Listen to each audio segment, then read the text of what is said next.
world is united against North Korea. There is no doubt about that. It is time for the North Korean regime to recognize the danger they are putting themselves in. The United States will not allow their lawlessness to continue, and the rest of the world is with us. UN Security Council held an emergency meeting tonight in response to North Korea's ballistic missile launch early Tuesday over Japan. American ambassador to the UN, Nikki Haley, delivered a statement on behalf of the Council demanding that North Korea stop any future missile launches and abandon their nuclear weapons. As we reported last night, North Korea's ballistic missile traveled 1,500 miles and 14 minutes over the Japanese island of Hokkaido before landing in the Pacific Ocean. President Trump weighed in quickly before heading to Texas this morning.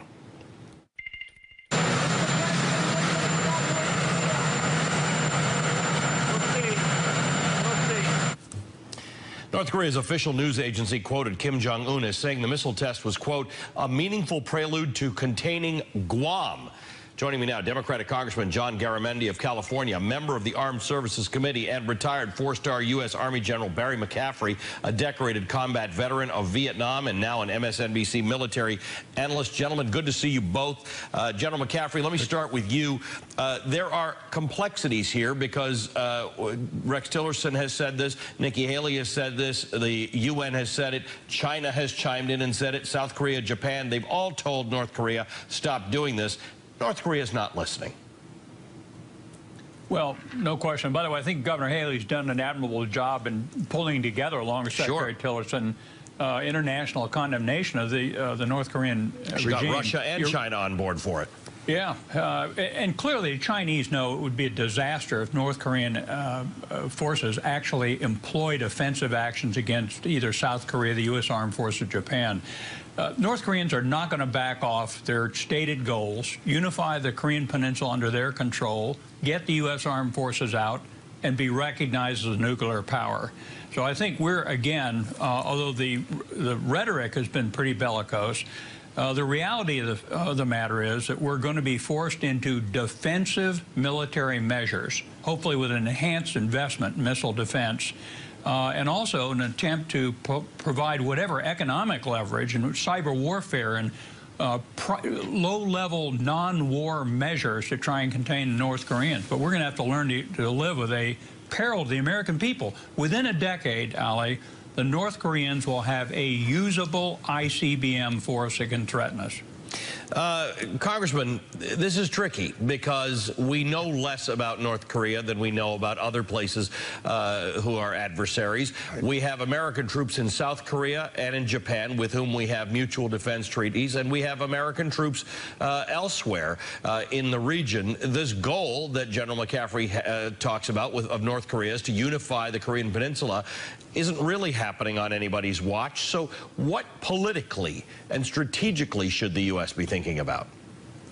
Well, I think we ought to continue very strong sanctions, make sure those sanctions are constantly increased as we go forward in time. Certainly China, Russia, and others are part of that sanction regime, and we've recently imposed some sanctions on China and Chinese enterprises. All of that's important. It needs to continue to ramp up.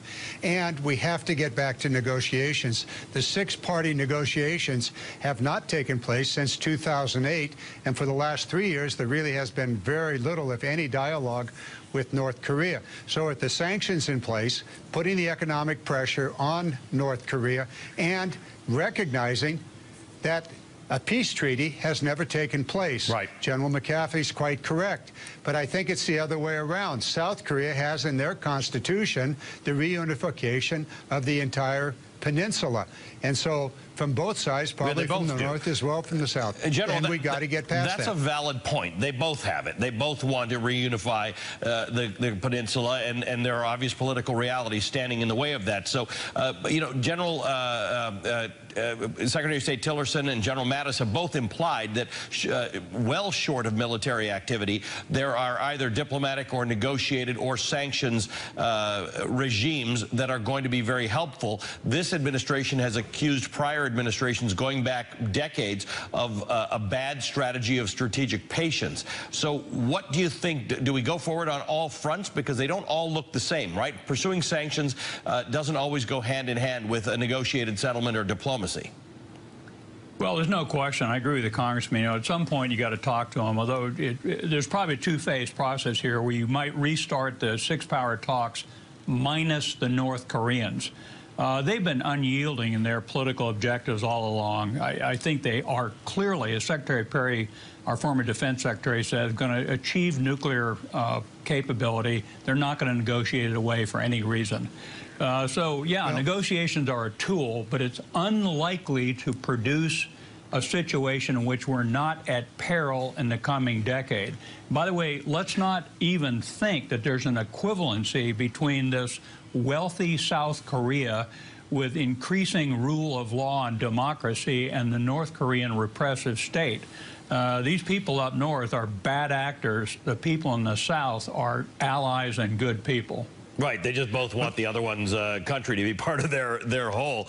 I'm not so sure that's the case. I'm not so sure that's the case. Well, hold on, Congressman, why are you not sure that's the case? Both South Korea and North Korea would like the unification of the Korean Peninsula. Well, I'm not sure that's the case. We know that the Kim Jong-un family, for three generations, has set one goal, and that is to remain in power. They've also been more of, what, 60-some years now? Actually, a little more than that, since the Korean War armistice, not the peace treaty, but the armistice. We really have facts on the ground. There are literally two countries there. If, in fact, North Korea, and James Clapper talked to this issue earlier, I believe today, about maybe there is a negotiating strategy that could, and in fact Tillerson said at least partially, that we have no interest in regime change. We'll take that a step further and say, okay, the reality on the ground is there's two countries. Maybe we do move towards a peace treaty that recognizes facts on the ground. And in exchange for those facts on the ground, then we look at denuclearization and move away from those intercontinental ballistic missiles. There's a quid pro quo that may be possible here, and we surely ought to pursue it, along with tough sanctions and along with a very strong military presence, which we have and which will be bolstered by those missile defense systems that the general so correctly put on the table a moment ago. Okay, so gentlemen, we're going to continue this conversation because we've started a different branch of it, which I'd like to follow through. I appreciate that. Sure. We're out of time tonight, but I would like to continue this road that we're going down. Congressman Garamendi, General Barry McCaffrey, thanks to both of you for your analysis tonight. Coming up, new poll numbers show that America is more divided than ever over this president, but it's the numbers among Republicans that Donald Trump might find the most troubling. We're back right after this.